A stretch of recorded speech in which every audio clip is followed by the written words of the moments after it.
What has a mouth and never eats, has a bed and never sleeps? Always runs and never walks, laughs and rages and never talks. Welcome back to the Red Dice Diaries RPG podcast with John and Hannah. Hi.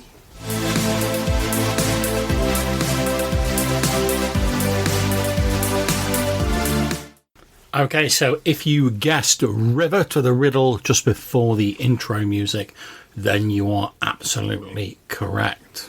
So, you might say, why do I think rivers are the ultimate encounter for a D&D game? Well, there's a few things you need for a standard encounter in a D&D game. The first is, you need a location for it to occur in. Now, rivers as a location are very versatile. You can find a river almost anywhere. Okay, maybe not in like deep deserts, but even deserts have oases, and whether it's subarctic climate, whether it's temperate, you can have a river running through it. And the advantage of a river is that it provides you with a good deal of both visual and non-visual information, so cues that you can relate to your players. And most of us have seen some sort of river or stream or a body of water, so we have a frame of reference to go on. Now, what do we mean when we say cues? Well, these are the sort of descriptions you use to describe it to your players, because obviously you're, as the GM, the sort of window they have into your game world. Now, visual cues are quite important, so you can describe the colour of the water, the sort of colour of the bank, whether there's mud gathered at the bank, is the river frozen if the weather's cold, so you can also start bringing a bit of the climate into it. But you can also include non-visual stuff like the sound the water makes as it runs across the rocks. Is it a slowly sort of burbling brook, or is it a raging torrent with waterfalls with the water crashing over rocks below? So you can get an awful lot of description out of a river.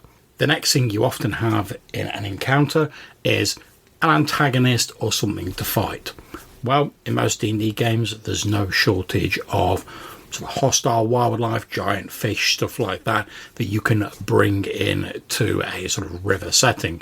And because so many species are reliant on water, it makes sense that you would encounter lots of creatures, whether they be animals, sort of intelligent humanoids, stuff like that. You would encounter them around a river because people are going to build near rivers because they need water. Animals are going to go to rivers because they need to drink.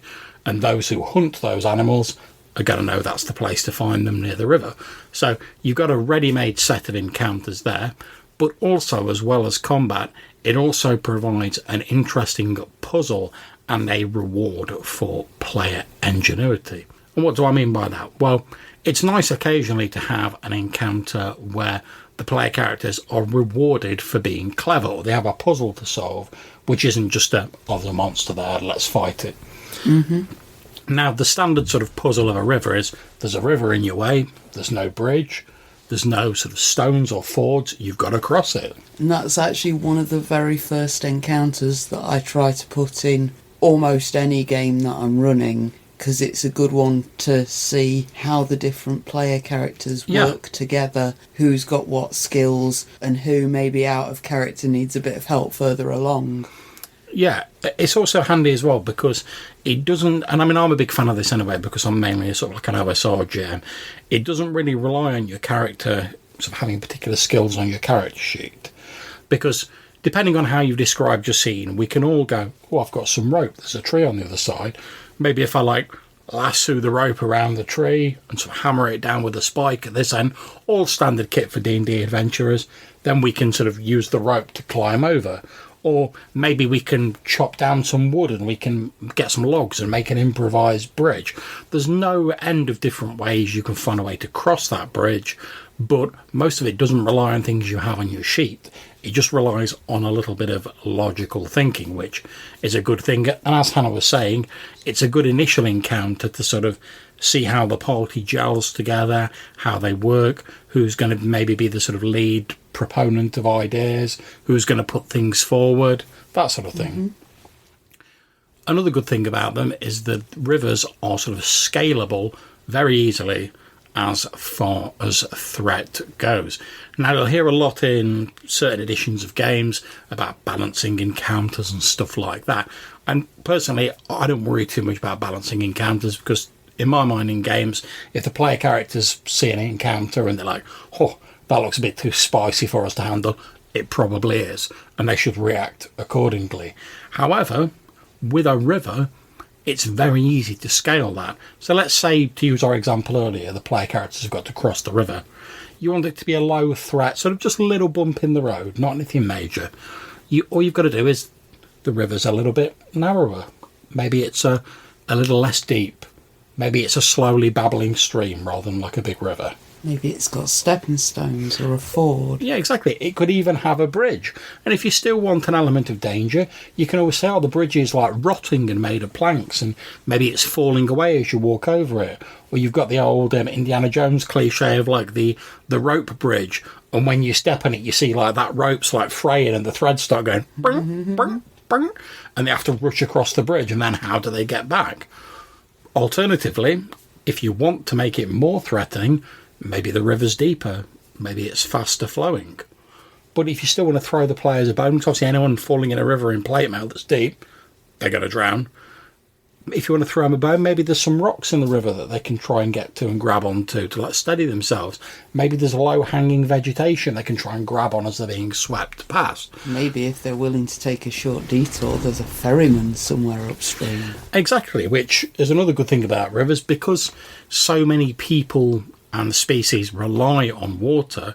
If you want to throw in NPCs, it's a great place to do it, because if you go down to a river and you see like a guy who's doing a bit of fishing or a ferryman or something like that, it doesn't stand out in your mind as like, oh, this is a potential threat, we best get ready to deal with this, because of course you're going to see a guy fishing by a river. That's where people fish, rivers, oceans, etc. And boats moving down a river give you an opportunity for commerce. You can meet traders. So all those old sort of D&D random encounter tables where like occasionally you'll get an encounter where like it doesn't make a lot of sense, like you'll be moseying through a dungeon and all of a sudden it goes, you roll a dice and it goes, well, you come across a merchant. And you're like, what? They're like 600 feet down in like the Underdark, like in a mushroom cave, like what's going on? And obviously if you're a practiced GM, you can sort of finesse that. You go, oh, maybe the trader's like a Durgar trader or something like that, or maybe it's someone who sells mushrooms or whatever. Of course you can work it around, but it's very easy to use almost any encounter table in connection with a river by saying that, like, oh, if it's an intelligent species, they've come to collect water from the river. If it's a sort of a prey animal, for want of a better term, they've come to drink at the river. If it's a predator, they've either come to drink or they've come to eat the prey animals that are drinking at the river. If it's an NPC, like a merchant, maybe they're travelling down the river, moving trade goods, and maybe they've stopped to water their horses. If it's adventurers, maybe they're doing exactly the same as the PCs, or maybe they've stopped up to refresh their water. All of the encounter tables that you'll find in most D&D games can be very easily used in the sort of environs of a river. And a river is also a place where people settle. Yes, of course. So cities grow around rivers. Yeah. So if you're doing an urban setting, it's another slightly different sort of part of your environment that you've got to consider. Yes, definitely. Because obviously the city guard have got to get over that river as well. So if you want to do something dodgy, maybe you could take advantage of the river in some way to throw them off. Yeah. Maybe there's something gribbly in the city river and you've got to go and deal with it, but then it's got all the sewers to retreat into as well. Yeah, I mean, as an OSR sort of GM, I'm particularly fond of sort of exploration-based games. I love my hex scrolls and stuff like that, and a big part of those is exploring the world that you're in. And before we had like sort of paved roads and sort of mass transit systems, rivers were one of the main ways that we used to get about, whether that would be barges, rafts, whatever. So if, as player characters, you're looking for a way to travel quickly, yeah, you could slog it through the jungles, the forests, whatever. You could try and get a cart, and then you have trouble over difficult terrain and stuff like that. However, if you're going in the direction the river is, and you can get yourself a raft or a little boat, It makes your exploration much quicker, but it doesn't allow you to completely avoid danger and encounters because, as we've said, lots of other people are also going to be using rivers or interacting with them in some way. So it serves as a handy method for speeding transportation without sort of short-circuiting the encounters and stuff like that make a good deal of the fun of a sort of exploration-based D&D game. So, in conclusion, just to recap, why do I think rivers are the ultimate encounter? It's because they encompass so many of the things that make encounters memorable or great. And that is, they sort of give you all the tools you need to describe an interesting location. They're scalable, whether you want low threat, sort of speed bumps, or like really high threat, sort of tense scenarios like a chase or something like that, easily done on water. They speed and facilitate transport and exploration without short-circuiting encounters. And also because they allow you to roll so many encounters into a scene that involves a river without it ever really seeming forced or sort of artificial. And to my mind, what more could you ask for from an encounter, really? So we hope you've enjoyed this episode talking all about, in my opinion, the ultimate encounters, rivers. If you'd like to leave us a message, maybe chat about rivers or make suggestions for future episodes, or anything else, to be honest, you can leave us a voicemail message using the SpeakPipe website. There's a link below. If you're having trouble with that, some people have on their mobile, then you can leave us a message on our old Anchor account. Again, link below. Or you can send us an email to rddrpgpodcast@gmail.com. And until we speak to you again, take care, stay safe, and whatever you're playing, have fun. Bye.